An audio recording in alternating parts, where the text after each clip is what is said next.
I can't imagine that many people would disagree that J.R.R. Tolkien and Robert E. Howard are the fathers of modern fantasy, whether that's sword and sorcery or high fantasy. Their influence spreads into every aspect of the genre, including gaming, because something else they both have in common is that their works are eminently suitable for gaming.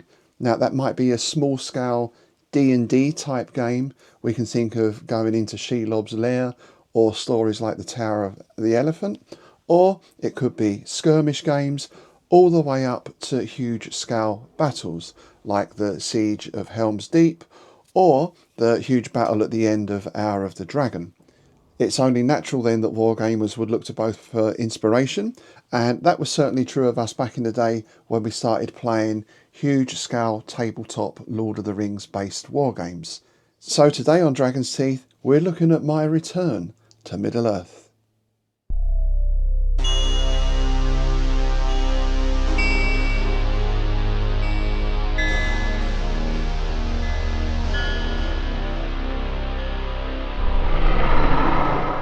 Hi, I'm Rob Poyton. Thanks very much for joining me today. If you could do me a quick favour and just click the subscribe button below, it does help appease the gods of the algorithm. Okay, so my first major period when I started wargaming in sort of mid-70s was World War II. Of course, at that time, we were using 1/72nd scale Airfix, Matchbox, Esky, those kind of kits with WRG rules. However, one week someone brought some Middle-earth figures into the club. These were part of the old minifigs range, which I'm pleased to say I still have a fair amount of those figures in my collection. They've not seen action for a while, but they are there. Maybe a little crude by today's standards, but they have a lot of character to me, and I guess nostalgia value as well. Anyway, using these, we started putting on large-scale Lord of the Rings based games. I think we started with the South East London War Games Group rule set, and then we had our own homebrew. I'm not quite sure how that came about. I did have a copy of the SELWG set still, somewhere I think. I could only find a few photostated pages of our homebrew rules, and for the life of me, I can't remember how they worked. I've just got a few tables and other bits and pieces. So if anyone out there should by some miracle have a copy of those, please do let me know. Anyway, that was a big interest at the time, and then of course that sort of merged into D&D when that came out, sort of 79, 80, we started on that as well. So we're covering that full range of fantasy gaming from 2 or 3 characters all the way up to these huge battles. I've always been interested in campaigns. I think it's great when you get a narrative to a game, as I've said many a time on the channel here. And of course, a year or so back, I was running my own campaign, Banewars, 10mm fantasy using fantastic battles. And that setting was of my own devising. I'll talk a little bit more about that as we go on. About a month or so ago, there was a message popped up on the WhatsApp group at Bedford Gladiators. Would anyone like to buy 150 10mm orcs for a very reasonable price? So me being of the mindset that you can never have too many figures, and of course I have a ton of 10mm undead. That was part of my army in the Banewars campaign. But I thought, it's always good to have some figures of another type, because then I've got 2 sides if I want to put a game on here, that sort of thing. So I said yes, and later on I met up with Graham and we had a good chat, and he said, oh, you're into 10mm and fantasy? Yes. Well, I'm setting up a Lord of the Rings campaign. Oh, very interesting. So I've signed up for the campaign. I'm not going to talk too much about the background of that at the moment, because it's just in the stages of being set up. And I think we're having a sort of trial game in a few weeks' time. So I'll let you know how that goes. The rules are Midgard, I think, or a version of Midgard. And so far, I think there's about 6 or 7 players. I've landed up as being the Witch King. I've got the Angmar army. So I shall be no doubt getting a nice mask made anytime soon. And yeah, basically at this stage, Graham is just sorting out the army lists and letting us all know about the mechanics of the campaign, how it's going to work. So I have those 100, 150 or so orcs from Graham. Of course, Angmar and the Witch King has quite a large army. Oh my, I've had to go shopping for figures. You know how much I hate doing that. So what I'm going to do today is give you a sneak peek at my new burgeoning orc army, or at least a part of it. Let's take a look. So looking at the army list with those orcs that I got off of Graham and with some other figures I've already got here, because I already had some wolves and that kind of thing for my undead army, I reckon I needed about the same amount of figures again. Now, how likely it is they're all going to be on the table at one time, I don't know, but one does like to be prepared. So I started having a look round. Here, first of all, are the figures I got from Graham. I've just given these an undercoat, and these are cobblestone figures, I believe, 10mm. Very nice, very nicely detailed. And my plan is, now I've undercoated, I'm just going to speed paint, because I've got to get these done pretty quickly.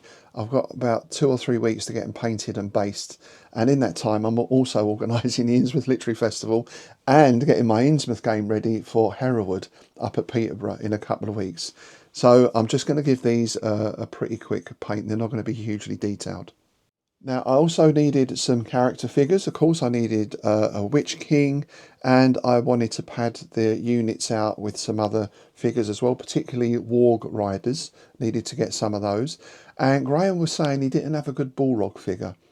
Now, I have an old Balrog figure, but that's in 28mm scale, so that's going to be way too big for 10mm. Looking around on the internet, though, I did come across these figures.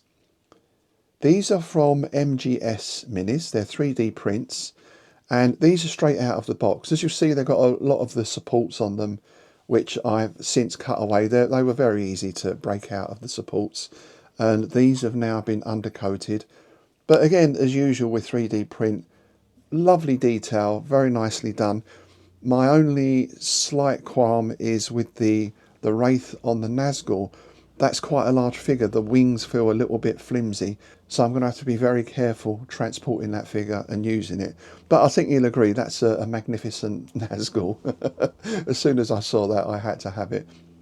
I have to get a few more things as well. I need some trolls, and I've also just sent off for a box of Warlord 10mm orcs. These are the plastic ones that come on sprues. So they should be arriving in the next couple of days. So I need to get those undercoated and then, of course, start painting and basing. Now, the good news is, as far as basing goes, everything is the same size as Fantastic Battles, which is 40 by 40. So I can use those existing bases that I've got, and all these ones, I can use them for the LOTR campaign, and of course I can use them for Fantastic Battles as well. So that's nice when the stars align and you don't have to worry about rebasing figures or that kind of thing. Oh, speaking of painting, while I remember, my wife saw these advertised somewhere. If you're like me, I use quite cheap aerosols for undercoating and that sort of thing. So I tend to get paint all over my fingers. I'm a bit of a cheapskate. I know you can get the more expensive paints for undercoats, but the ones I have do the job, but a little bit messy. Anyway, my wife saw these advertised. So what you do is you clip this on your spray can and then you squeeze. And as you can see here, they work very well. It's like £6 for two on Amazon, I think. So yeah, they made everything cleaner and much easier as well. And I don't know, it felt like I was getting a nicer spray because the pressure is even. When you're pressing with your finger and you're kind of moving around, I find you get little sort of spurts sometimes. So yeah, highly recommended if you're using spray cans for anything. So that's pretty much it for now. I'm looking forward to getting stuck into this. Always been a big Lord of the Rings fan, as I mentioned before, and I do like a good campaign. Now, when it comes to settings, pros and cons, right? If you're using something like Lord of the Rings, on the one hand, Tolkien has done all the work for you, and boy, did he do the work. If you ever played Ice, Middle-earth, Rolemaster kind of thing, you know how detailed you can get. So you have the setting and you have everything pretty much laid out. We're playing Third Age. Of course, there are battles going back First and Second Age as well. Presumably, you could even do something Fourth Age, maybe, if you wanted to start putting your own things in. But Third Age, War of the Ring, perfect setting. The downside to that, of course, is you are then restricted to that setting and that environment. And I don't know how much you factor in things that happen in the book, or do you go totally freeform with it? You know, we'll see how that develops as we go along. As I mentioned, when I did my Banewars campaign, that was totally my own setting. The way I got around that, rather than having to build a huge world, was the first campaign was about exploration.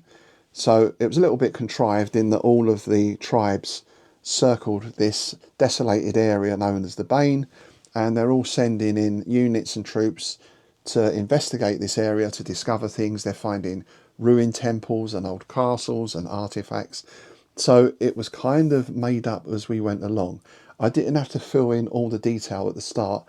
I was able to do things as we went along. And what I found with that is players started adding in their own lore and ideas as well, which was great. So by the time we got around to the second campaign, the conquest phase, that world, or at least that section of the world, was pretty well mapped out. So yes, on that side of things, yes, you have the freedom to create your own thing. You can have any type of units. We had undead, we had dark elves, we had, I'm not going to say good elves because they were very aggressive. We had dwarves, and you know there were other human tribes, but you have to make all that up yourself. This is why we alighted on Fantastic Battles for that particular campaign, because in that you're able to tailor make your own units and armies, so to speak. Very flexible set of rules. So yeah, I've got a lot of painting to do. I haven't done any painting or making stuff for the past few weeks. With the temperature here in the shed, it's like an oven. Paint dries as soon as you open the lid, and I couldn't stay in here for more than a few minutes, even with fans going and that sort of stuff.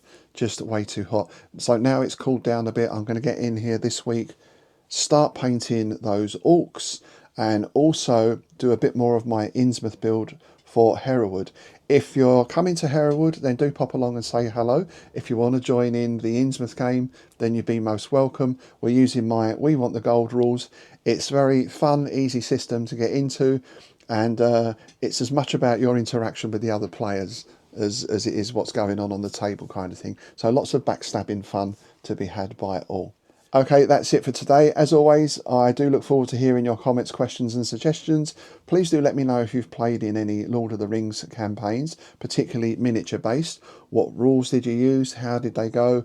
How did you work within that setting? That kind of thing. And, well, I shall see you outside the gates of Minas Tirith.